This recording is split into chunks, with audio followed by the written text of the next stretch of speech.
బాలీవుడ్ లో ప్రస్తుతం అక్కడ దక్షిణాది హీరోయిన్ల హవా నడుస్తోంది. ఒకప్పుడు బాలీవుడ్ హీరోయిన్లను సౌత్ కు తీసుకురావడానికి మన నిర్మాతలు క్యూ కట్టేవారు. కానీ ఇప్పుడు సీన్ పూర్తిగా రివర్స్ అయింది. పాన్ ఇండియా ట్రెండ్ పుణ్యమాని ముంబై మేకర్స్ కళ్ళిప్పుడు మన సౌత్ బ్యూటీలపైనే ఉన్నాయి. కేవలం గ్రామర్ పాత్రలకే పరిమితం కాకుండా భారీ బడ్జెట్ చిత్రాల్లో స్టార్ హీరోల సరసన మెయిన్ లీడ్స్ గా మనవారే ఎంపికవుతున్నారు.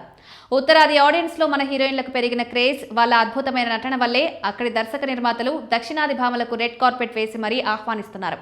ముఖ్యంగా బాలీవుడ్ ఎనర్జెటిక్ స్టార్ రణ్వీర్ సింగ్ సినిమాల్లో ఈ మార్పు స్పష్టంగా కనిపిస్తోంది. మొన్నటికి మొన్న బాక్సాఫీస్ సంచలనం సృష్టించిన దురంధర్ సినిమాలో రణ్వీర్ సింగ్ కు జోరీగా సారా అర్జున్ నటించి మెప్పించారు.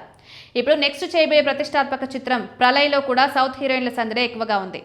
జై మెహతా దర్శకత్వంలో దాదాపు 300 కోట్ల భారీ బడ్జెట్లో తెరకెక్కుతున్న ఈ యాక్షన్ ఎంటర్టైనర్లో కళ్యాణి ప్రియదర్శన్ ఒక హీరోయిన్ గా ఇప్పటికే కన్ఫర్మ్ అయ్యారు. రెండో హీరోయిన్ పాత్ర కోసం కన్నడ బ్యూటీ రుక్మిణి వసంత్ లేదా టాలీవుడ్ లేటెస్ట్ సెన్సేషన్ భాగ్యశ్రీ బోర్సే పేర్లు కూడా బలంగా వినిపిస్తున్నాయి.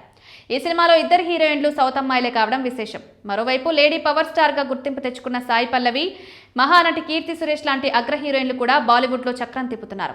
ఇండియన్ సినిమా చరిత్రలోనే అత్యంత భారీ బడ్జెట్ తో నితీష్ తివారీ తెరకెక్కిస్తున్న రామాయణలో సీతమ్మగా సాయి పల్లవి నటిస్తున్న విషయం తెలిసిందే. రణ్బీర్ కపూర్ రాముడిగా నటిస్తున్న ఈ సినిమాపై దేశవ్యాప్తంగా భారీ అంచనాలున్నాయి. అమీర్ ఖాన్ కుమారుడు జునైద్ ఖాన్ నటిస్తున్న సినిమాలోనూ సాయి పల్లవే హీరోయిన్. ఇక నేచురల్ బ్యూటీ కీర్తి సురేష్ సైతం బాలీవుడ్ లో వరుసగా క్రేజీ ప్రాజెక్టులతో లైన్ లో పెడుతూ తన మార్కెట్ ను విస్తరించుకునే పనిలో బిజీగా ఉంది. బేబీ జాన్ సినిమాతో పరిచయమైన కీర్తి ఆ సినిమా ఫ్లాప్ అయినా కూడా వర్ష అవకాశాలు అందుకుంటున్నారు. యువతలో విపరీతమైన క్రేజ్ ఉన్న డాన్సింగ్ డాల్ శ్రీలీల కూడా బాలీవుడ్ ఎంట్రీకి సిద్ధమైపోయారు. చాక్లెట్ బాయ్ కార్తిక్ ఆర్యన్ హీరోగా నటిస్తున్న సినిమాతో శ్రీలీల హిందీలో అరంగేట్రం చేస్తున్నారు. విశేషం ఏంటంటే ఈ సినిమా ఇంకా విడుదల కాకముందే అక్కడ మరో 2-3 బడా ప్రాజెక్ట్స్ శ్రీలీల తలుపు తడుతున్నాయి. దీన్ని బట్టి అక్కడ మన హీరోయిన్లకున్న డిమాండ్ ఏంటో అర్థం చేసుకోవచ్చు. మిస్టర్ బచ్చన్ తో టాలీవుడ్ దృష్టిని ఆకర్షించిన భాగ్యశ్రీ బోర్సే వాస్తవానికి బాలీవుడ్ నుంచే సౌత్కు వచ్చారు.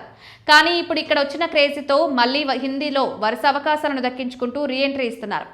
ఇక ఇప్పటికే బాలీవుడ్ లో జెండా పాతేసిన రష్మిక గురించి ప్రత్యేకంగా చెప్పాల్సిన పని లేదు. యానిమల్, చావా లాంటి సినిమాలతో నేషనల్ క్రష్ గా మారిపోయిన రష్మిక ఇప్పుడక్కడ లేడీ సూపర్ స్టార్ రేంజ్ లో దూసుకుపోతున్నారు. ఆమెతో పాటు సమంత, తమన్నా లాంటి సీనియర్ స్టార్స్ కూడా వెబ్ సిరీస్లు, సినిమాలతో హిందీ ప్రేక్షకులను అలరిస్తూ తమ సత్తా చాటుకుంటున్నారు. నయనతార సైతం జవాన్ సినిమాతో బాలీవుడ్ ను మడత పెట్టేశారు. మొత్తానికి భాషా భేదాలు చెరిగిపోయి ఇండియన్ సినిమా అంతా ఒక్కటిగా మారుతున్న ఈ తరుణంలో బాలీవుడ్ బాక్సాఫీస్ వద్ద మన సౌత్ హీరోయిన్ల డామినేషన్ స్పష్టంగా కనిపిస్తోంది.